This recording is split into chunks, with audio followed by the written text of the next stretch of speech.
Welcome everyone to another Observability Clinic. Today's topic, self-monitoring for managed proactive insights with extended self-monitoring for Dynatrace Managed. It seems these titles get longer and longer the more longer I do my Observability Clinics. I'm not alone. I'm actually in a room today with Christoph and Markus. Hi. Hello. Thanks for making the time and showing us what's happening here, especially for our managed customers. Very excited. Maybe a quick word of introduction, because I think we've never had you on an Observability Clinic. Like, what do you do at Dynatrace? So I'm product manager here at Dynatrace, working in the team responsible for the deployment of Dynatrace in SaaS and also managed. And we also take care of that self-monitoring topic together with the product architects, and that's Markus. Yeah, hello, I'm Markus. I'm product architect and also responsible in the area of self-monitoring and also sizing of the cluster, throughput topics and stuff like that. Yeah, and been with the company for many, many years. Yeah, more than 15, I think. Wow, really cool. All right, hey, I don't want to hold you back for just jumping. I think there's a mixture of some slides, but then the majority of the part will be a live demo for Markus, and there will be a chance for me to also ask questions, and yes, I'm looking forward to that. So take it away. Yeah, so as said, we will start right away with a quick overview on that new local self-monitoring that we just introduced with Managed to 30 for all our managed customers. And as said, Markus will guide us through the demo and I will give a short overview. But before we start, I think the best would be we start with an example that we have right here. And what we see here is data from one of our managed clusters, and we have a dashboard here, and we come to that then later as well. And we are seeing here two things. So we have a metric showing the utilization of the cluster, that's on the top. And underneath we see on this cluster, the main data that is coming in is from PurePass, so service calls that the cluster processes. And when we look now at and want to get an overview or insights on how the cluster does, we see there's something very obvious on around at 5 o'clock or so. We have an increase of the utilization, and then until then the utilization keeps on a high level. And the question is why? And if we look below, we can see, okay, service calls. There's also exactly at the same time there's some correlation. Yeah, so that was the one where we see the utilization, and then exactly we see, okay, it looks like that something happened on the cluster, maybe new applications were onboarded, and this means the cluster now gets more data in and has to process that data. And the good thing we also see here is that if you look at that yellow line above, so that's the capture rate, also the cluster is much more utilized. He can still cope with all the data. So we still capture all the data, everything is fine. And the one thing that Markus then especially will show us, what does that mean now for our cluster, especially when we look at the utilization. What we can see here is that we doubled almost the load on the cluster, but the cluster is still operating well.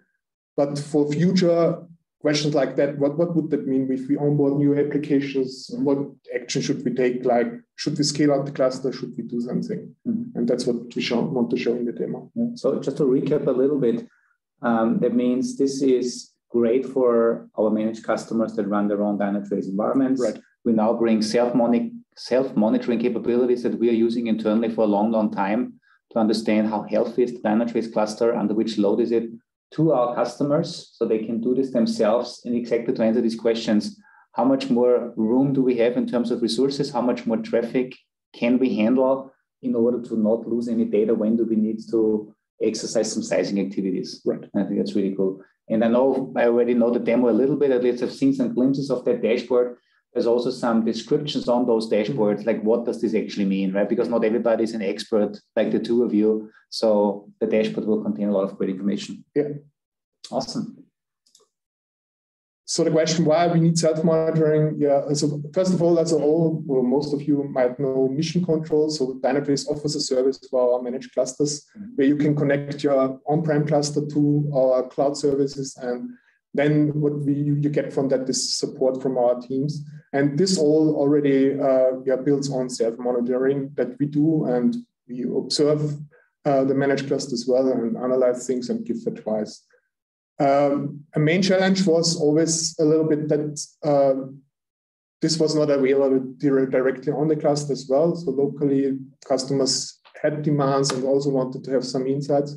And that's why we then resorted in the last months, I think, on how we could do that. And we introduced such a local self-monitoring. So what that means is that you now will have an environment on your managed cluster that collects all the self-monitoring metrics that are already there since a while, and aggregates them and gives you insights locally on the cluster. That's cool.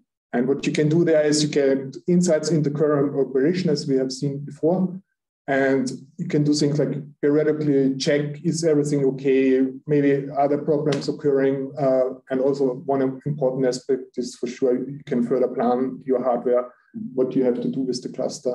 And for sure, you can also observe the cluster if you onboard new applications, if you add more load to the cluster. Nice. Yeah, one thing to mention here is also, since a while we already have an offering as well for our P1 premium customers. Mm-hmm. They can request a self-monitoring environment that is hosted by us in our SaaS solution. But as said, in addition, since Managed to 30, automatically a self-monitoring environment will be enabled on your managed cluster. Mm-hmm.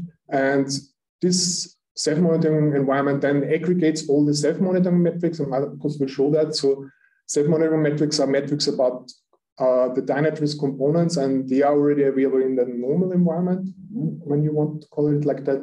And what we also did, we released a self-monitoring dashboard showing a lot of this data, and you can get that from the hub, and that's also what we want to share.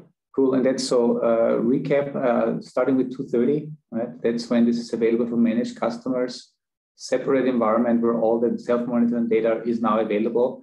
That means if these are just metrics, not only do I get the out-of-the-box dashboards that come with the extension, I can build my own dashboards. Are there also some alerts already pre-configured, or can I configure alerts that make sense? Yeah, currently nothing is pre-configured. So with the extension, you would get the dashboard that you can then copy, modify, and so on. But Markus, I think, will also show how we can establish alerting based on some of these. Yeah, exactly. We don't ship something out of the box yet because all those metrics are pretty new. So we want, of course, have experience feedback from customers and so on. Yeah, we don't want to overload them with more alerts than necessary. We want to avoid false positives, of course. And exactly. Great. I mean, this is great for troubleshooting, for any type of activity we do with customers of proper sizing. But in the end, I think the idea is that customers can help themselves as well to make sure their managed environment is properly sized. Yeah, perfect. So as said, the self-monitoring metrics are already available also before Managed to 30 since a while, and these cover all different Dynatrace components. So currently we have self-monitoring metrics for active gates, the server, the cluster, but also for extension and much more. And you simply find these metrics if you go to the metrics browser and search for DSFM metrics with the prefix, and then you get an overview of the current self-monitoring metrics. And yeah, we already talked about that. So it's now an environment, and that environment is named local self-monitoring. There exists exactly one environment on the managed cluster. And one thing I think very important to mention is here that all that occurs in that self-monitoring environment is excluded from license consumption itself. Okay. So it doesn't cause costs. Yeah. What also we want to mention here is also certain functionalities were restricted in that environment. So the environment is really dedicated to self-monitoring. You cannot connect one agents, for example. That's one restriction. That makes sense. Yeah, it makes a lot of sense. Yeah, and we also have the dashboard, and we used the Dynatrace Hub to distribute the dashboard. So as we see here, so that's a compacted form of the dashboards. We can get insights into the current utilization of your cluster, and it provides you also a very good overview on the data captured on the cluster, and Markus will show that in a minute. And finally, a quick overview on how you get the dashboard. So, sorry. So in your self-monitoring environment, you go to the Dynatrace Hub, you search for a dashboard called Dynatrace Self-Monitoring, then you simply activate it. And as soon as you have activated the environment in the dashboard in the environment, or the extension in the environment, then the dashboard is available, and that's called Dynatrace Self-Monitoring. That's easy enough. And that's also nice that we're using these extensions more and more, because I had a clinic a couple of weeks ago where they introduced the extension tool framework, and we already have seen some use cases. One was SNMP monitoring, obviously extending monitoring for your regular environment. But I mean, it's great that we are providing even those self-monitoring capabilities through the same extension mechanisms, through the hubs, through the hub. Yeah. Good. Yeah, to recap, what would be such typical use cases, and Markus will show a lot of that. So one thing is also it's getting insight into how your cluster utilizes, and especially you do not have constant load. Usually you have daily seasonal peaks, and the question is simply, can the cluster deal with that, and is the cluster still able to capture all the data in these times? Mm-hmm. Yeah, especially, Markus will also show us when does the cluster reach a critical level, and we should really think of on doing something and taking action. It's also, you also see very well how the data flows in your cluster from the different sources, like pure processing, but also reviews and monitoring. Mm-hmm. And it's also a good way to see how your one agents behave in the end, how many are connected over time and so on. Mm-hmm. And maybe are there any network problems also occurring, and it's something you easily find out. Mm-hmm. Yeah, because all of this obviously is extremely important, because we all know that observability is a key pillar of every organization, and we want to make sure that the observability platform, in this case Dynatrace, works correctly and is properly sized all the time, like any other software. Yeah. Cool. Demo time. Yeah, this brings us to the demo. So maybe quickly a few words about the demo itself. So I tried to come up with something that is somehow realistic, I would say. So of course it's a simulation that we are doing here, but yeah. So we have two environments actually. I have one that called test and one that is prod. So I'm having the same applications onboarded on both. Mm-hmm. Just different load levels, I would say. Mm-hmm.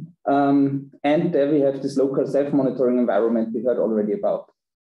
So maybe let's first start with the metrics. So it was already mentioned that we have metrics, and actually we have self-monitoring metrics, not only in the local self-monitoring, but also in each of your environments here. Mm-hmm. So if you would have, for example, if you're interested in how many service calls arrive in our prod environment, or how many hosts are monitored, things like that, you will get it directly in your environment. Of course, you don't see anything from other environments there. Mm-hmm. And then there is this local self-monitoring, which is copying for the whole cluster. So if you're a cluster admin, for example, you can log in there, have a look at the dashboard that we will show you later, and also look at the same metrics, but this time get an overall picture of the whole cluster, and are still able there to split by environment, so that you see how much is each environment contributing. Mm-hmm. This is also, isn't that also a great for, I know I've talked with a lot of customers, and they say, we want to understand how each and every team is kind of consuming Dynatrace. Like what's the, how many resources do we need to attribute to them? And if you are a large organization, and if you're using environments to separate out teams or environments, with the self-monitoring, you can now easily answer that question. Yeah. So let's have a quick look at that. So if you now have a look at the prod environment here, let's go there.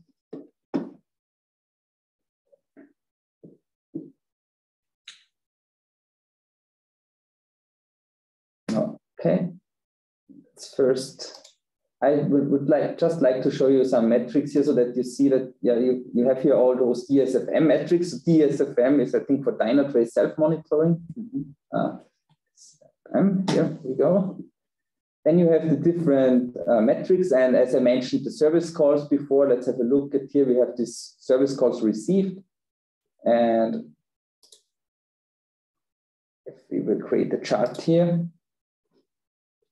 Let's use the last 24 hours, for example. Then you will see, okay, you see it's a simulated load. I guess the usual traffic will not be so smooth around the CNOS, but yeah.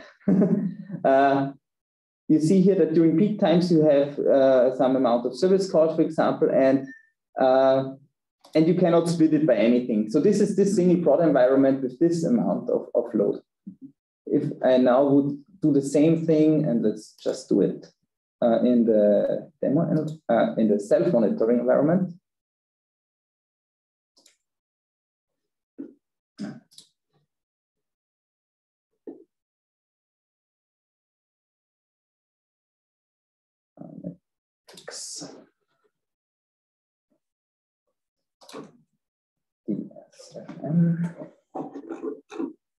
I think we have a few more here, so we have now to switch to the second page.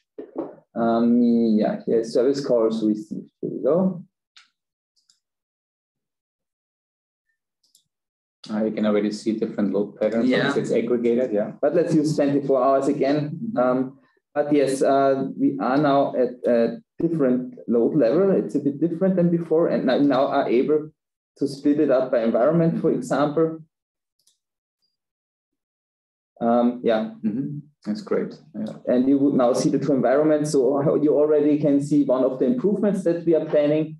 Currently, you see some new idea about the environment, but of course, the name would be nice. What we would like to see here. So the yellow line is the test environment. The other one is the prod environment, for example. You could also, it is also only possible in the self-monitoring, split it out by server, for example, and see how the traffic is received by the different servers. Here, all lines are, all servers have the same load, which is usual, but if you would have some problem on one single server, for example, you would easily see it. So with server, you mean the nodes, the individual nodes? Exactly. So the cluster nodes, the individual, Yeah, but it's also great because you really know if our load balancing works correctly. Yeah, and I mean that's exactly. Yeah, so that's the overall concept. So you will find a lot of metrics. We typically try to not overload it, to make sure that the metrics that we have are well explained and so on, and have add meaning to our customers. So you will not find 1,000 initially, I would say. So we start with a small set and we'll build upon that. Let's have a look at the dashboard. So we saw it already in the presentation before. Let's have a closer look. So here we have this dashboard. It shows the cluster utilization. So it should give you an idea how utilized the cluster is. We saw that. Then we have our different, I call them ingest channels. So for example, pure paths, so different kinds of data that will arrive, like service calls from pure paths, trace ingest. So we don't have trace ingest in this simulation. So this is why it's empty. Real user monitoring, you see how many user sessions, user actions, and so on. And that's we are not finished here yet. So, there will also come other things like log ingest. So how much log data do we receive and things like that. And I think the most important thing is also this capture rate, right? So we made this very prominent because this is what you're typically interested in. As long as everything is green here, you typically don't worry too much. So we capture everything. Everything works as expected.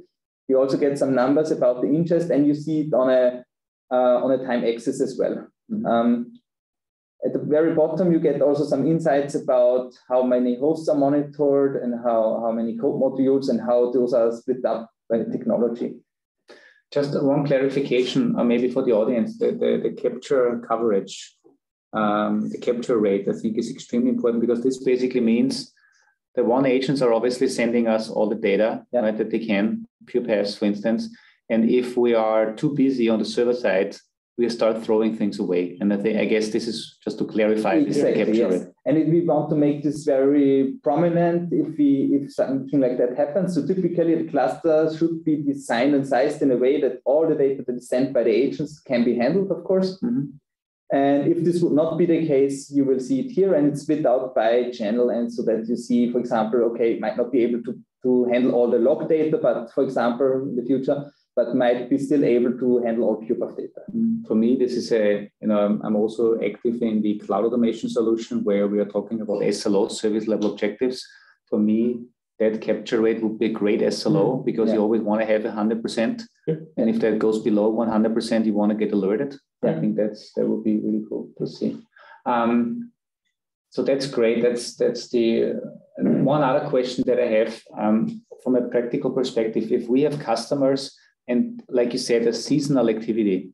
So some of our customers, I'm sure they want to prepare, they want to see, hey, can the system handle twice the load? Yeah.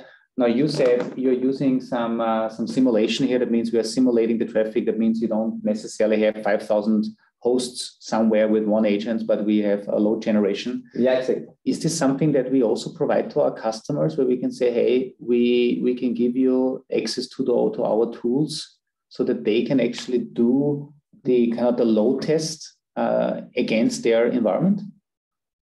To be honest, I'm not sure. And it's a bit hard, of course, because every customer has different applications. Every application might behave differently.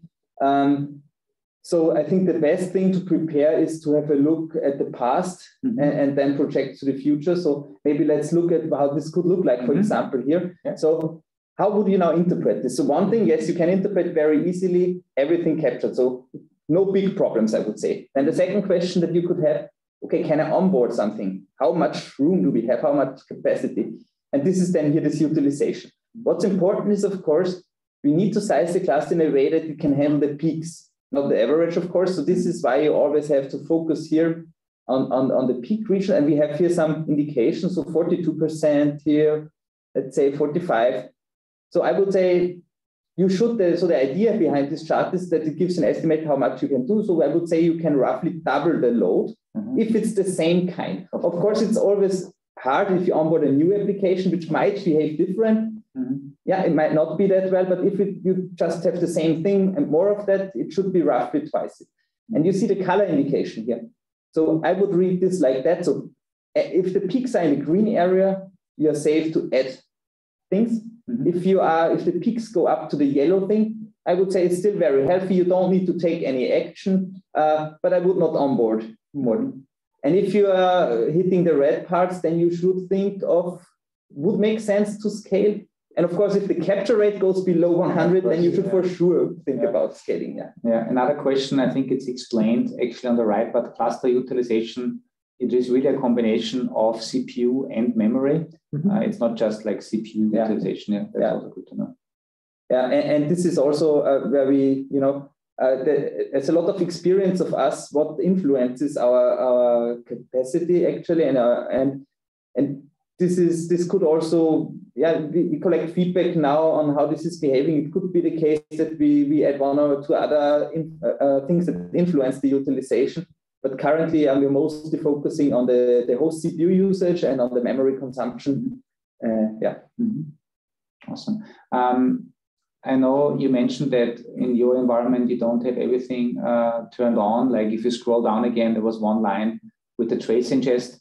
Just want to highlight here, I know a lot of our customers are moving towards OpenTelemetry. And I guess this is exactly what this is all about. Yes. So folks, if you are figuring out how to ingest OpenTelemetry data to Dynatrace, then this is a great way to look at whether Dynatrace is properly sized as well and can handle the load. But it's great that we're breaking it out into the individual sources of data. Yeah, it's perfect. We'll use the monitoring, very important. So if you're having RAM turned on, our digital user experience, user actions and sessions, that's really good to see. Yeah. I would say move on. Let's move on. Yeah. So when you see this, you would say, I mentioned you could maybe double the load. So now let's see what would happen actually if you just double the load. So let's go to the second time frame. You will see here at the beginning of the time frame still the old load pattern. So this was the previous load, and then I just doubled. So I doubled everything. I doubled the amount of hosts that we simulate. We see it here, the amount of code modules, everything. Just twice what we had before. You see still all capture rates at 100%, everything is green, but you can see during peaks we are in the yellow area, sometimes even in the red area. So it's already pretty tight. So I would say maybe it would also already make sense to increase hardware a bit, but currently in this time frame, everything works fine. And also if you move the mouse over, let's say the peak there in the red, right, you can see on the bottom, it perfectly correlates with the service calls, obviously, but the service capture rate is still 100%. Yeah. And so that's good. Exactly. So definitely the most important thing is the capture rate, and the utilization should give you an idea of how soon you need to take some action. yeah, of course, now it would be interesting. Okay, we now say the utilization is too high. What would now happen if you're still on board, right? Mm-hmm. So the same amount, so it's now not doubling, but plus 50%. So I added the same did the same increase than before. Mm-hmm. In the next time frame. Let's go here. Okay. And you can see a few things here now. That's interesting, yeah. Mm-hmm. So you see here, this is the load pattern again from before. Mm-hmm. And then we increased it. And you now can see, yeah, utilization goes up to 100%. Mm-hmm. And you see the capture rate as it goes down even to 55% or something like that during the peaks. So you see it outside of peaks, we can still process all the data, but during the peaks, we're overloaded. Overall capture rate is below 100% significantly. So now we need to take action. So Dynatrace still tries to do the best to work with the data that we get as good as possible. So you can imagine it that we try to compensate it. We try to, we might drop, for example, every second trace and count it for 2, right? But it's not exact anymore. And so this is why we now need to do something. Out of curiosity, can you scroll down to the real use data? I would assume it's just the same, obviously. Yeah, but here we did not have the need to reduce the traffic, so it's still able to process all of that, but not all server side anymore. And you may notice this then also in the UIs, of course. Yeah, and that's actually really great to see this, because this also reminds people that we are also processing the different types of data and inputs in a different way. Obviously, pure path and our distributed traces, there's a lot of load coming in here, because every user action typically generates several pure paths. But it's really cool to see that even though the system is under pressure, like we don't lose anything on the real user side, where this is very important for many of our customers, because that tells them how active are the websites, conversion rates, and all that stuff. So even the system is under heavy load, and we are starting to throw server-side pure paths maybe away. We still have everything captured on the front end. No? Yeah. So I would say this is pretty much a typical scenario for a growing customer who onboards, and at some point you will see that during the peak times it will start to get a problem. What's important is maybe you see here sometimes, in this case it's not very obvious, maybe in the next example a bit better. So when we reduce the load, right, we throw things away, as you call it. Also the utilization could go down. So it's important so that you see that at the point where we start to reduce traffic, have we been in the red area there? Because even if we would be healthy after we throw basically 50% of the data away, would not mean that the cluster is properly sized. As soon as we don't capture everything, we are overutilized. One more example maybe, because this is now the natural growth, I would say, and what we will come across pretty often. But you could also see something like that. So now let's have a look. So here we have our daily load pattern. We are now actually a very healthy state. So this is the initial load pattern that we had in the first example. So with around this 45% utilization. But then you have something like that. So the capture rate is not 100%, and you see it was here, and there was a huge load spike. And this is exactly right now, what I've shown you before would come in. So you would then be interested in where is this exactly coming from. So you would most likely then go then to the metrics here, and let's do that quickly. And you might go to the metrics here and check this. In this case, it was the service calls received. Let's have a look. So you can see the spike, of course, here as well. And here, I have the possibility to split it up. And then you might be able to see that this is actually coming from the test environment. So maybe this was a load test, and it was too much for the cluster. Can you do me a favor? Sure. Can you go back to time frame 4 to your example? Yeah. Can you double click on the service calls received? Yeah. Or edit configure tile in Data Explorer? It's like a shortcut. Right? Yeah. Perfect. Yeah. And then you could even... The problem here is that, you see, it's not so easy now to split it out, because the issue is that we're having multiple cluster nodes and we have to remove some dimensions. We want to have the overall data that is received on the cluster. And this is why there is some, and also calculating the capture rate involves a calculation across two different metrics, for example. Okay. And so it looks a bit complex. No, but great. But still, you get directly here, you can still. Yeah, and you can also have a look at how we do it actually, right? Exactly. So. Really nice. 4 great examples. Now I understand why you chose green, yellow, and red. Because the perfect scenario, we're getting close to problematic, very problematic, and then the spike, especially the spike scenario, right? I mean, the load testing, I think we've seen this a lot with customers. A lot, yes. Where they're just running a load test and either not tell anybody about it, and then everybody's wondering why the Dynatrace server gets hammered and who is hammering it. So that's really a good example. And or also, I guess, I don't know, denial of service attacks if something like if a spike load in production comes in, right? It could also happen. Yeah, and maybe let's also have a quick look now at what you mentioned alerting before. So just to give you an idea. So of course, as we saw, it's a regular environment. So all the, sorry, I have to move the, okay. So all the functionality that is available in Dynatrace is also available to these metrics. So you can, of course, configure alerts. So this would look like similar to where we have it, anomaly detection, for example. You could say now custom events for alerting. And then you could say, okay, I would be interested if the cluster utilization, exceeds some value. This might be a trigger for me to do some, think about hardware or whatsoever. You could say now cluster utilization overall. And then you might have here one thing that's maybe important is that the cluster utilization comes with some delay.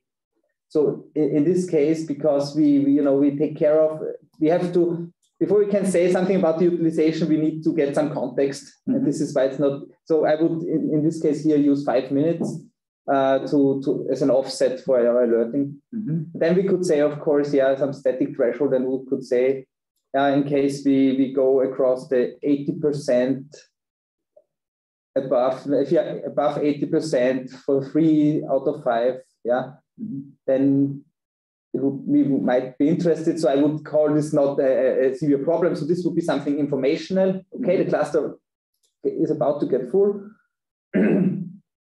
So you can see here that there would have been some issues.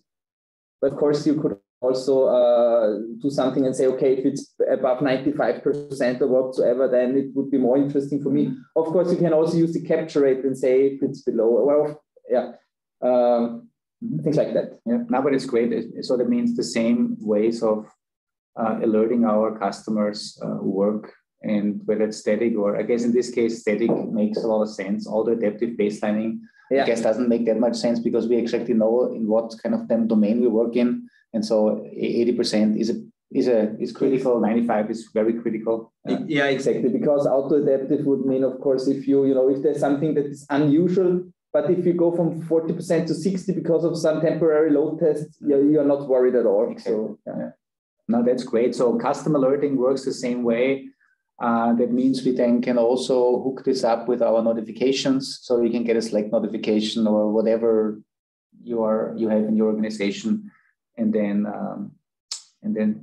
get alerted on it, even in your favorite notification tool. Cool. Wow. Yeah, I would say that's it from the demo part. Yeah.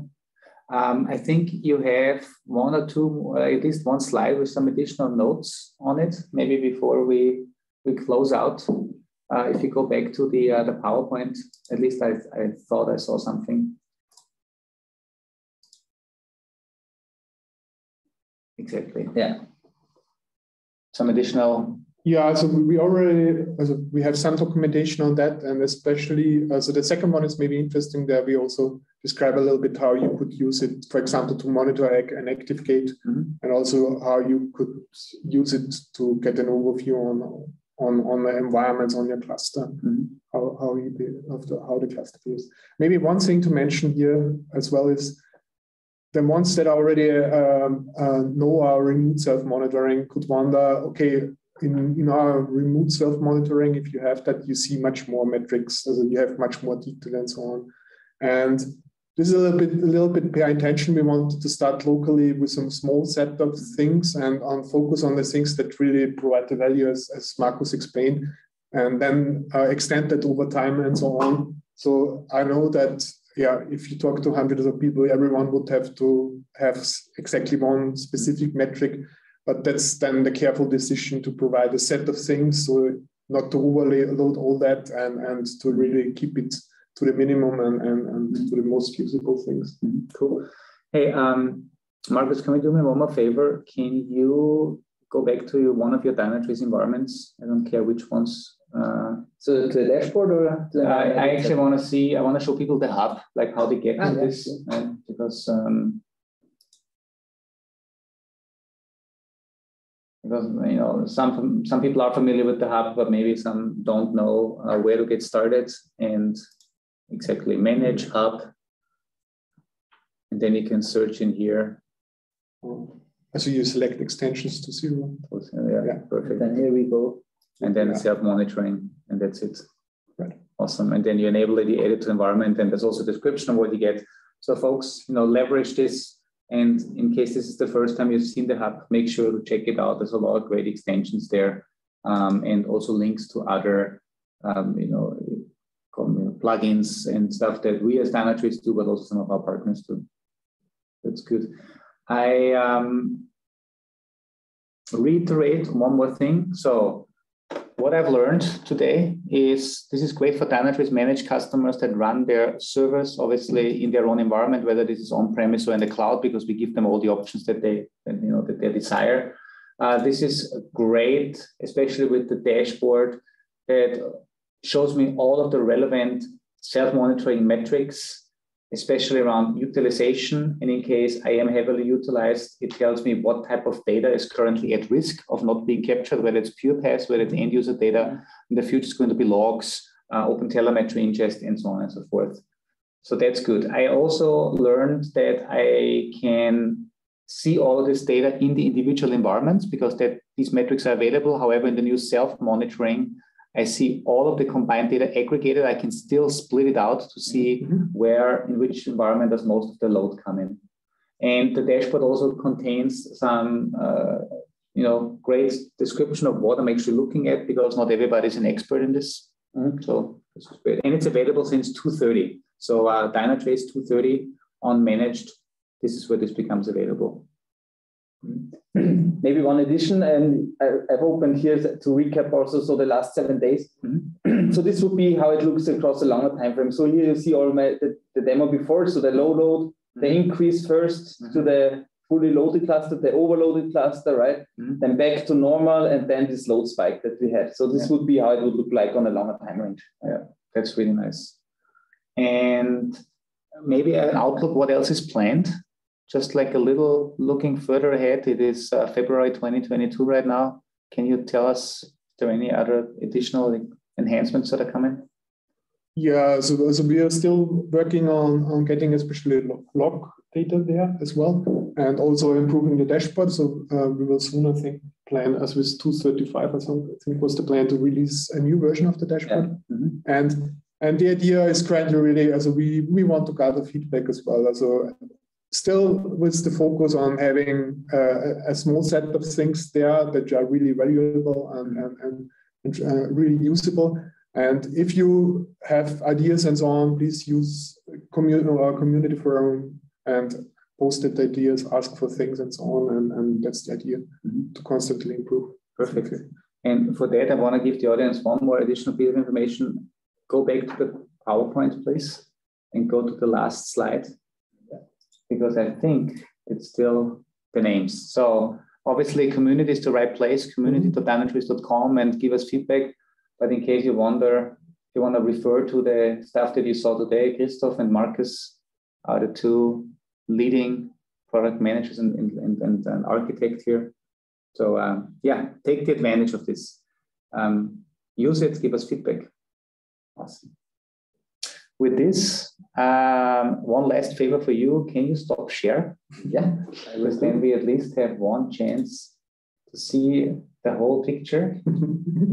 And yeah, it's great that we are actually able to sit in a room. It's a little more natural, I think, from the way we present. And yeah, thank you so much. And bye-bye. Thank you. Bye. Bye. Thank you. Bye.